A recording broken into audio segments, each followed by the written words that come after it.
Bonjour à tous, on espère que vous allez bien. Bienvenue dans cette nouvelle vidéo. Max Allegri, c'est fini, enfin. On est content et son successeur est sûrement Thiago Motta. Ah oui, pour Ribéry qui va arriver devant Casillas. Vas-y mon petit. Il est dedans. Il est dedans. Le premier but de Ribéry. Thiago Motta. Bon, on va commencer par le sommaire. Est-ce que c'est une bonne nouvelle pour la Juve d'avoir Thiago Motta plutôt que Maximiliano Allegri qui fait ses adieux à la Juventus en fin de contrat? Et ensuite, on verra, est-ce que c'est une bonne chose pour Thiago Motta de passer de Bologne à la Juventus? Bon, sur le papier, tout le monde dirait oui, mais il a quand même amené Bologne en Ligue des Champions. Enfin, normalement, c'est fait, je pense que c'est déjà fait. Ouais, ils sont assurés d'être en Ligue Ouais, des ils sont Champions. assurés d'être en Ligue des Champions, donc voilà. Malik, tu veux commencer? Je veux bien, je veux bien. Je veux Vas-y. bien parce que Massimiliano Allegri est un coach énormément critiqué par certains fans externes du foot, par un certain l'homme à ma gauche, à ma droite, j'oublie toujours Ayoub, pour le jeu qu'il a pu proposer, etc. Et moi, j'aimerais juste lui rendre enfin, j'ai dire lui rendre hommage. J'aimerais dire que ça, son premier passage à la Juve, il n'y a absolument rien à redire. Deux finales LDC en 3 ans, il a toujours pris la Serie A, etc. Et les problèmes de la Juve, quand il est revenu, il a été rappelé après qu'il a été viré. Ça a été causé en première partie à cause d'un coach en 2020 du nom de Andrea Pirlo. Mais pas que, j'abuse, bien sûr, Agnelli, la direction, bref, on connaît tout ça, mais à la Juve, ça allait bien plus loin que le coach. Mais c'est sûr que son deuxième passage est un peu moins de succès. Il y a un peu moins de succès, mais il va quand même partir en ramenant une Coppa d'Italia. Même si je sais pas si tu as vu Ayoub, vers la fin du match, il a un peu pété un plomb, il a enlevé sa chemise, il criait sur les médias, etc. Donc voilà, j'imagine qu'en interne, ça va être très difficile pour qu'il y ait une renouvellement de son contrat. Parce que je pense que même lui, il aura envie de partir après ce qu'il a donné. Et je pense que le choix de se diriger vers Thiago Motta du côté de la Juve, c'est un bon choix parce qu'il faut un renouveau, faut un nouveau football. Même si certains fans de la Juve dans le stade de l'Allianz Stadium, Ayoub, beaucoup sont avec des pancartes, oui, que Allegri reste, etc., etc., parce que ils sont sûrement, je trouve, rattachés à ce qu'il a fait dans son premier passage et que les problèmes de la Juve vont au-delà du coach, mais bien de la direction qui essaye de changer, etc. Mais du côté de la Juve, je trouve que prendre un coach italien qui a fait ses marques avec un plus petit club du championnat qui joue de base le milieu de tableau chaque année et que jamais de la vie on les voyait se battre pour une place en Europe, a réussi à le faire. Donc un club où il n'y a pas énormément de moyens, où il a réussi à amener un football qui a été attrayant, excusez-moi mon français, à voir. Donc je pense que c'est un bon cap ou un bon renouvellement voulu par la Juve de se diriger vers Thiago Motta parce qu'il faut donner une image à la Juve. Il faut que la Juve redevienne ce grand club qui domine l'Italie. Il ne faut pas oublier qu'ils ont gagné quand même 9 Serie A d'affilée dans les années de 2010 avant que Pirlo vienne. Donc non, la Juve s'est gagnée même avant les années 1990, 2000. C'est un club qui gagne la Juve, c'est un club qui doit être là, présent dans les compétitions européennes. Et là, ça faisait longtemps en Ligue des Champions, on les avait plus vus réellement allez, dérangeant ou compétitif, même s'il y a eu le passage avec Cristiano Ronaldo, etc. Mais c'est pas cette Juve qui veulent voir, j'imagine, les dirigeants et même les fans. Donc moi, je pense que c'est un bon choix de la part de la Juventini, des dirigeants de la Juventini, d'opter pour Thiago Motta et pour ce nouveau projet qu'ils vont mettre en place. D'ailleurs, on mettra aussi en description le directeur sportif qu'on a mis sur la Juve. Donc, s'il y a des fans de la Juve qui regardent la vidéo, n'hésitez pas à donner vos avis sur l'avenue de Thiago Motta, sur les joueurs qui doivent être achetés, qui doivent être vendus, etc. Moi, je vais être dans ta lignée, Malik. Tu as parlé de l'historique de la Juve et je pense que c'est très bien. Je pense que maintenant, pour se relancer, on a eu plusieurs exemples. Faut prendre, tu sais, dans le monde, rien ne se perd, tout se reprend, On se pardon. transforme. Tout se transforme. T'es un génie, Malik. Merci, tu m'as sauvé d'une honte internationale. Non, mais plus sérieusement, et faut juste prendre les exemples contemporains d'un Liverpool, comment Liverpool s'est relevé, comment City s'est construit, comment Arsenal s'est construit, comment Milan, l'Inter. Moi, je pense que la plupart du temps, c'était par le jeu, Malik, par le football. C'est aussi simple que ça. Des fois, on oublie que c'est juste du football. Moi, je suis le premier à venir faire chier, à parler de tactique, parler de grands joueurs, de grands moments, mais des fois, il faut juste refaire jouer les mecs au football.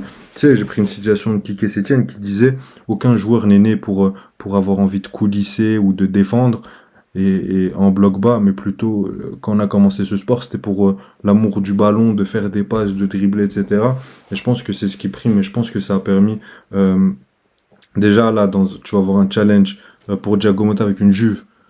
T'as parlé du directeur sportif, 60 millions de budget, c'est pas beaucoup.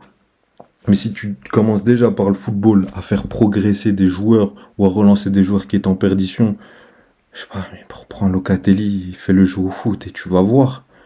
Les mecs au milieu de terrain, ils ont cet ADN-là de très bons joueurs de ballon. Pareil pour les ailiers. Hein. Chiesa, si tu le refais jouer au foot, qui doit arrêter d'être le deuxième neuf, qui défend autant que Vitinha au Paris Saint-Germain, ça peut te faire des étincelles dans ce club-là. Donc je pense que ça doit passer par là. Je pense que honnêtement, Thiago Motta, principalement, je parle pour la Juve, hein, je parle pas est-ce que c'est un bon choix pour Thiago Motta.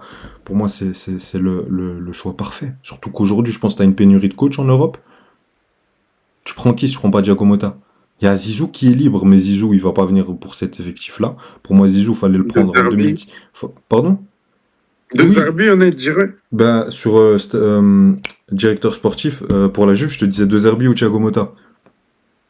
Et De Zerbi, il y avait plus de discussions avec l'AC Milan, mais là, tu as un avantage, puisque tu as un coach qui connaît la Serie A, comme De Zerbi, mais qui a amené cette équipe en Ligue des Champions.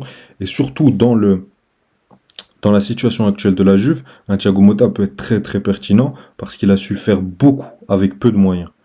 Il n'a pas pris des joueurs d'un calibre d'une équipe qui fait top 4 en Serie A, mais il l'a fait. Donc maintenant, si tu lui donnes un moins bon effectif, il peut te faire la même chose. Il a encore cette envie de gagner, ça c'est très important, puisque souvent tu as des coachs qu'on relance 100 fois, 100 fois, 100 fois juste pour le nom, tu vois. Lui, il a cette dalle de gagner, de devenir un grand coach, il est en plein apprentissage, donc ça peut être un très bon step dans sa carrière, un peu comme un Arteta. Il connaît très bien le championnat, il y a beaucoup de points positifs. Maintenant, moi, le seul point négatif que j'ai noté, pardon, c'est qu'il faudra être patient. Est-ce que les supporters de la Juve le seront? Tu vois? Parce que quand tu... Après Allegri, ils le seront. Hein.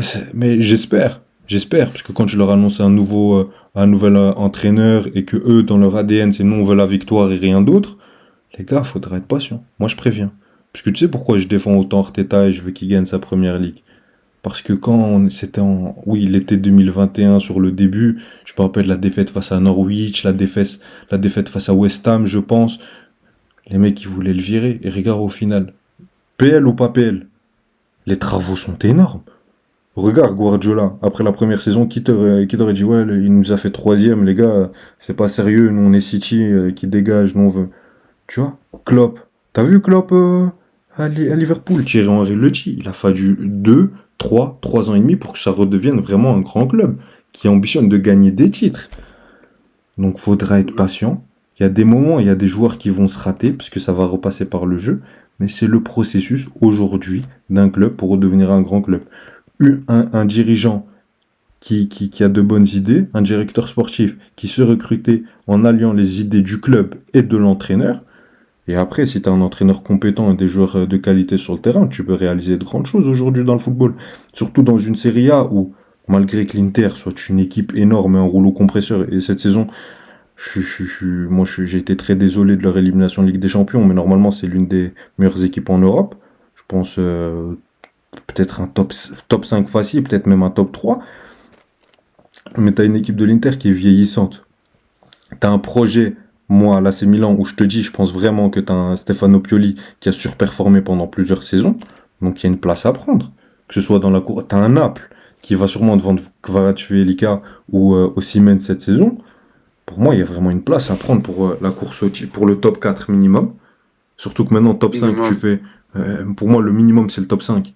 Tu fais Ligue des Champions, c'est plus qu'assez en Ligue des Champions. On en a déjà parlé des objectifs. Tu fais ce que tu peux, on va pas trop en demander. Tu es en train de te reconstruire. Et si tu es dans la course au titre jusqu'à la fin de la saison, pour moi, tu as plus que réussi ta saison, Malik. 60 millions de budget de transfert. Une qualification en Ligue des Champions avec le nouveau format, un huitième, etc. C'est déjà bravo. C'est déjà bravo. Maintenant, je sais pas si tu voulais encore ajouter quelque chose. Moi, Non, j'ai tout dit. Moi, juste sur la partie Thiago Motta, d'un côté, je sais pas si c'est parce que je suis entre guillemets fan de l'Inter, mais moi, j'aurais voulu qu'il nous fasse comme Xabi Alonso, qu'il nous fasse une heure, oui, je reste encore une saison, on va encore vivre l'aventure ensemble, on veut confirmer, mais après, c'est pas la même chose, c'est pas non plus les mêmes joueurs que Leverkusen exactement. Leverkusen est quand même un club d'habitude, même si quand Xabi Alonso les a pris, ils étaient 17e, c'est comme un club d'habitude qui est dans le top 6, top 7 de Bundesliga, alors que franchement, Bologne, d'habitude, c'est dans les 10e, 12e, 13e places. Et je sais pas s'il aurait pu rééditer l'exploit d'aller chercher une 4e place, mais moi, juste pour l'expérience Ligue des Champions, qu'il aurait pu prendre avec un petit club comme ça, comme Bologne en Ligue des Champions, et qui sait, aller chercher un 8e. Parce que, comme on le dit, le nouveau format de la Ligue des Champions sera nouveau pour toutes les équipes.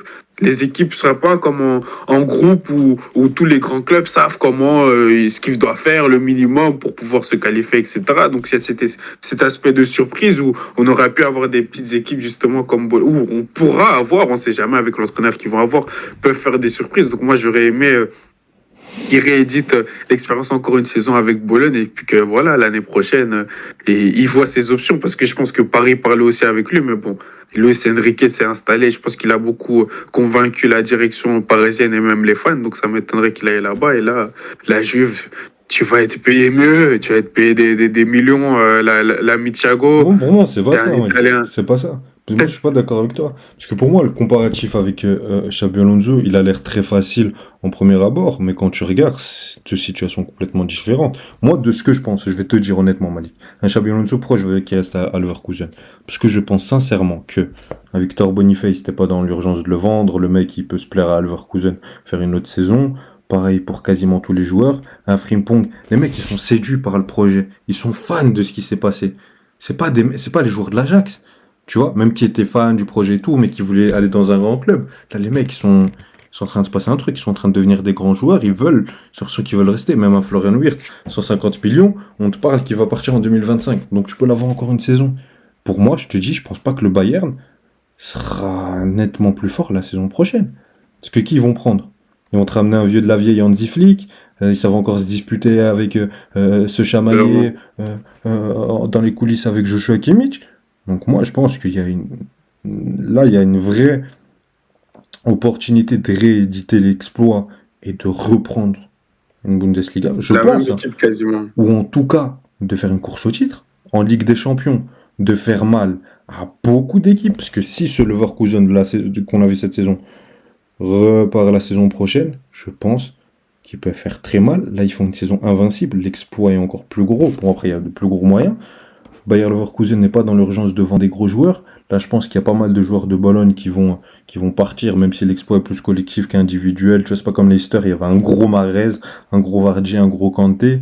Là, il y a Zirkzee qui est bon, oui, mais voilà. Et là, il a une occasion, contrairement à Xabi Alonso. Xabi Alonso, là, maintenant, s'il partait au Real. Là où il peut faire 10 ans, il fera jamais mieux. Ou Liverpool, l'un des meilleurs clubs sur les 6, 7, 8 dernières années. Tu vois, c'est soit il arrive au prime de sa carrière. Là, je pense que Ouais. Non, mais Thiago Motta, c'est un projet différent. Il va pas encore arriver. Il n'arrive pas dans la Juve de 2015. Il arrive dans la Juve de 2024, qui doit se reconstruire, réapprendre à gagner. Ils l'ont fait cette saison avec un titre en Coupe d'Italie, mais maintenant le Scudetto sur 38 journées, c'est une toute autre science. Donc je pense que le challenge de construire est différent qu'un Xabi Alonso qui allait aller directement dans un très grand club.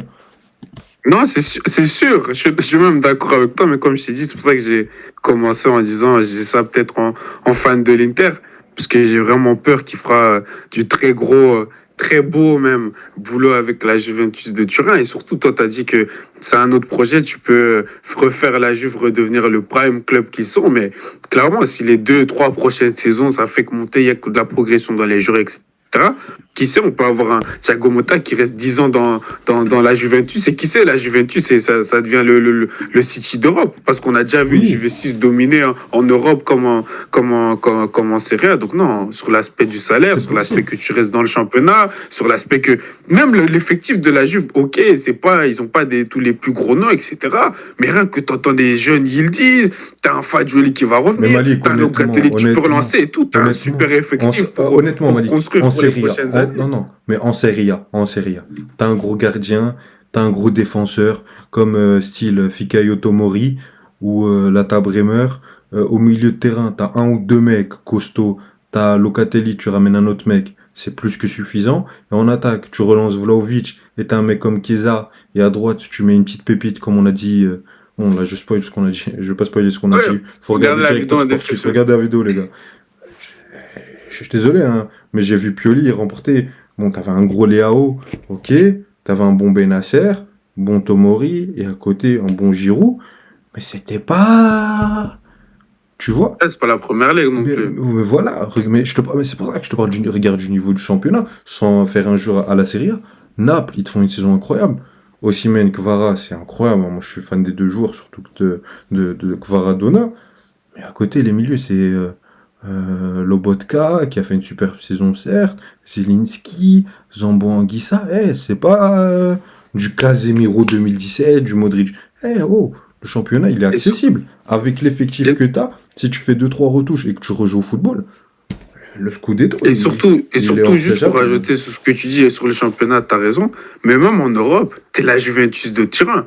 Donc, ok, t'as pas forcément des joueurs d'expérience qui ont tous connu, allez, ce niveau-là européen, etc. Mais on a vu un AC Milan pouvoir aller en demi, alors que l'AC Milan, en termes d'effectifs en Europe, c'était pas réellement l'une des meilleures équipes d'Europe. Tu vois ce que je veux dire, Ayoub? Donc je me dis que la Juventus de Turin, il y aura cette aura, LDC, etc. S'il y a des anciens qui reviendront, tu auras sûrement un Del Piero. Toi, je me rappelle quand Milan était en quart, ouais, je crois en quart de Ligue des Champions et qu'ils ont éliminé Naples, tu disais, Maldini, il est revenu dans les vestiaires, il leur a expliqué une petite histoire. Ben, je suis pas choqué si t'as la Juve dans 3-4 ans en Ligue des Champions, quand Chiellini il passe un petit tour à Turin et qui raconte une petite histoire à ses enfants. Donc l'aspect historique aussi du grand club qu'est la Juventus, il y a tout qui fait que c'est un bon choix. Qu'il leur dit, ouais, les gars, nous, on est des champions, on a perdu dans notre histoire 15 finales. Non, je rigole.